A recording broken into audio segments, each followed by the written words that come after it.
Tai Dovydai, kokia tavo nuomonė, koks komentaras apie pačias rungtynės šiandien? Pradžia buvo visai nebloga, pirmą kėlinį pradėjom neblogai, prasileidom tik porą įvarčių.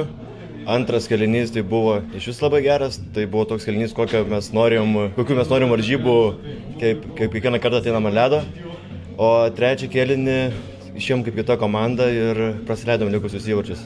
Nepavyko pasakyti varžovų. O ką galėtum išskirti, kodėl būtent antras kėlinys taip pasisekė, kaip sakai, kad žaidėm taip, kaip mes norėtume žaisti? Kas tie esminiai dalykai, kas pavyko antram kėlinį? Labai sunku atskirti, taip, kodėl būtent taip atsitiko. Jeigu žinotume, tai tikrai taip nebūtų. Bet, manau, susikaupimas, atsidavimas ir sunkiai dirbom. Ėjome jų aktyviai, nedavėm jiems vietos. Manau, tas leido mums žaisti geriau. Tai gal galiu paklausti, Tado Komuliausko nebebuvo antrajam ir trečiam kėlinį, gal jam kažkas atsitiko? Taip, trauma dar nėra aiški, nes patyrė skausmą kojai, bet kas buvo, dar nėra aišku.